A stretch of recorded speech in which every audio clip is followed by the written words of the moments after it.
It's Yo Boy 3 here to show you how to get $215,755 against the normal Diamondback balloon. This should be top 50. Right now it is going to be top 1.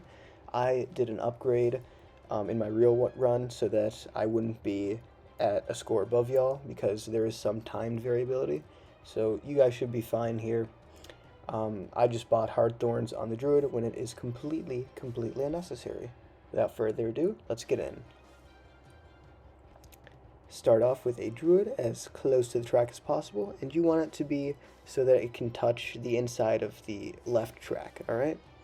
And put it on strong targeting. After that, on round 5, get up a 0-0 village. On round 11, upgrade the village to a 0-0-2, and buy Thorn Swarm on the Druid. On round 19, I get up a second 0-0-2 village, and I very clearly show not to upgrade Hard Thorns.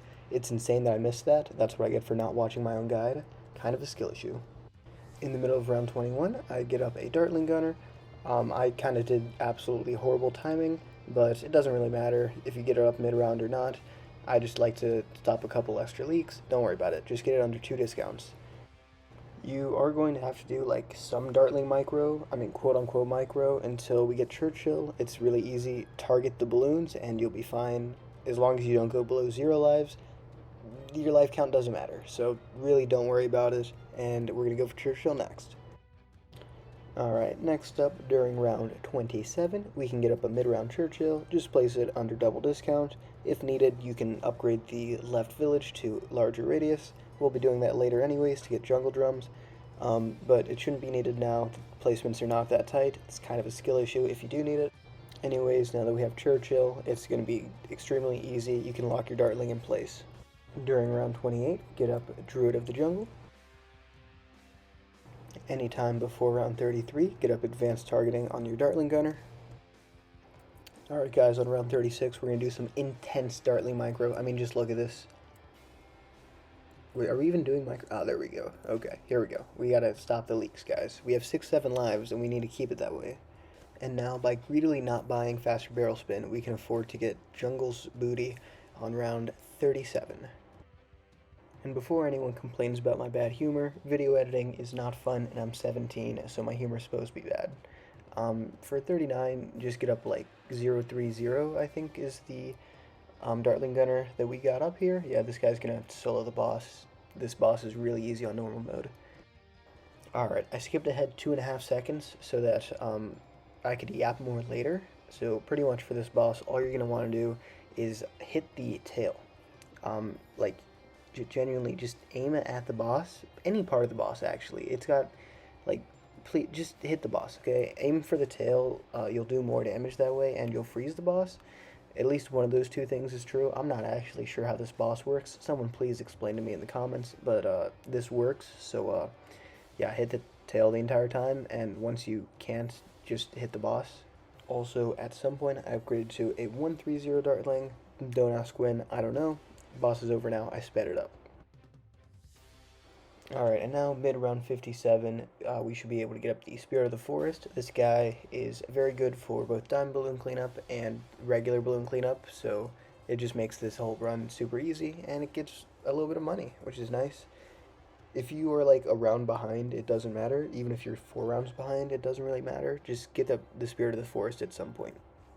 One important thing that isn't that important is to buy Rocket Storm at some point. I actually did this boss without the Rocket Storm, but then I realized that you can buy it and it's not going to hurt you at all. So yeah, just get up Rocket Storm and use it against the boss. This is going to be like by far the easiest boss because Spirit of the Forest can basically solo, and Churchill is going to get his Rocket Storm at some point, and you have Rocket Storm from the Dartling Gunner, and the Dartling Gunner can basically solo. This is overkill. Alright, hopefully I sped it up and it's over. In the middle of round 79, I get up the Mad. However, you can just get it up at some point. Like, if you're behind a couple rounds because you bought the Spirit of the Forest late, it genuinely does not matter. Do not worry about it. No one cares. Alright, I just did 7 seconds of cutting, so I just saved y'all so much time for watching the video. Aim the Mad at the boss at some point, and it'll be dead, or keep the Mad locked in place, and the boss will probably die too.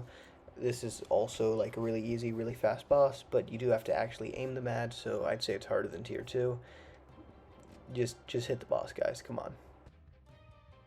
Hello guys, it's on round 97 now, which is cool. I've had my mad locked in place right here the whole time.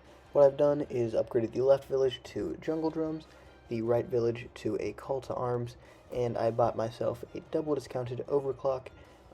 You can see the position is in the top right hand corner of the discounts. That is just in case you guys are struggling some and you want to buy an alchemist later, but that's not needed. The only change we're going to make here is we're going to add a homeland. You can see on round 98, I decided to use my rocket storm, but you don't have to. I'd recommend you don't. It kind of slows down the tier 4 boss. Up next, we're going to be buying a little sniper monkey. It's going to be a 402 on last. You might be able to get away with a 401. I'm not sure. I low-key trusted some stranger. But anyways, get up Homeland's defense. I'll go sandbox test and leave a top comment or whatever. But yeah, we're going to start up the boss here. And pretty much you're just going to want to use Overclock, Homeland's defense, and the mad ability all at once. On the first skull, I actually use Overclock, then Homeland defense, and then I mad ability for the second skull, but like, I mean, that's just nerd stuff. There's way more than enough time to kill the full boss, so you really don't have to worry about it.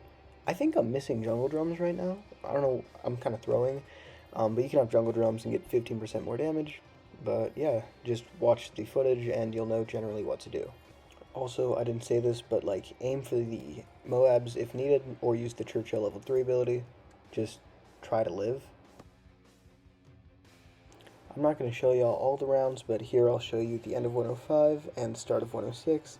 Pretty much what you can see here is I have, at halfway through the overclock ability, I do call to arms, and at halfway through the homeland defense ability, I do overclock. Yes, I meant homeland that first time. And, you know, against DDTs, I can target it here, or I can target it a little bit higher. And now against 107, it's a bunch of ZOMGs, so all you have to do is use the mad ability. You have 3 other useful abilities. Do not press Divine Explosion, please, for the love of God, don't do that. But yeah, you should be able to get by like this, and if needed, set the sniper on last here, and you can see I have a little sniper stall going on. So like, if I wanted to get all of my abilities up for the next round, I could have done that, but I'm lazy, so I was kind of rushing it. But yeah, good luck, and try not to skill issue, because it's embarrassing to die in between round 100 and 120. Anyways, 10 rounds later, look at 118. You can use the mad ability here, and it's absolutely beautiful, by the way. But for round 119, we're going to avoid using the mad ability because we want it up for the actual boss. I do hear having abilities is pretty cool when you're facing off against the boss. You can use overclock once here at the beginning, but other than that, I wouldn't recommend really using any abilities. You can get away without doing it, as I'm showing now, maybe. Also, if you did use abilities, you can see that you can kind of just stun the ZOMG and kill it later. Just a word of advice here, this is not an easy boss, and it's not really a hard one, it's more in the middle, so try to follow my instructions, but if you need to, buy a 301 or 401 alchemist to buff your mad and mad only. This is of course a recommendation only to newer players or mobile players, so yeah. Also, if this guide has been helping you out, please be sure to leave a like, subscribe, and use code YOBOY, that's YOBOY, in the shop. Without further ado, here's the boss. Pretty much, we're going to be doing the overclock, homeland defense, and ability thing. So as you can see, I overclock first, then I homeland, and then I use the ability. I'm going to be speeding up the rest of this fight, other than the first skull, to 2x speed, but as you can see, we just kind of want to clear out all these BFBs and stuff, and then go back to hitting the boss. The reason I'm speeding the rest up to 2x speed is so that casual viewers can enjoy it, but competitive people who are struggling can put it down on YouTube to 1/2 speed and watch it for real and get kind of a step-by-step guide on how exactly to beat every round. But yeah, the whole gist of the strategy, the reason we have the sniper is so that it can be on last targeting, and you can see it's kind of slowing down a ZOMG here, which means that our mad, we're going to be targeting it so that it never touches that ZOMG, alright? You can see we kind of leak here. If you come close to leaking, you're going to use Churchill level 3, or you're going to be using the Druid's Vine Grab ability. Please do not use the Vine Explosion ability, as that will kill you. But yeah, once your stall is about to die, you can use Churchill Bombs away, but it's not entirely needed. It just kind of helps out a little bit. So use it when I do, but don't use it otherwise. Yeah, that makes sense. Pretty much, the MAD, like, your goal is to never be shooting straight up with it, alright? So you're going to see here that when I'm defending balloons, I always, like, go down and around instead of going up and around, because, you know, you can't, I mean, you don't want to be breaking your stall. It's very important to keep it. Here, when the boss is, you know, this close to where the entrance is, you kind of can't help it. So obviously we're going to kill the stall here on 121, and it's going to be annoying. You may think, oh hey, the boss is on the last skull and it's halfway dead, so it's easy. You are horribly, horribly mistaken. This boss, you know, about half or a third of the struggle is just on the last skull alone. Kind of annoying, but it is what it is. So yeah, just, you know, kind of watch and follow along, and you should be a-okay. It's not too tight, and it's really easy with the Alchemist. I'm going to tell you guys now, doing this without the Homeland Defense upgrade is pretty tough, but I believe it is completely doable. You can add something like a 030 Desperado to buff the MAD's targeting, and of course you will need a 401 Alchemist, but if you want to really beat my score, you can do that. Maybe even add in a second overclock to get full uptime. But yeah, I hope this guide helped you out. Peace, leave a like, subscribe, and I'll see y'all next time. Bye-bye.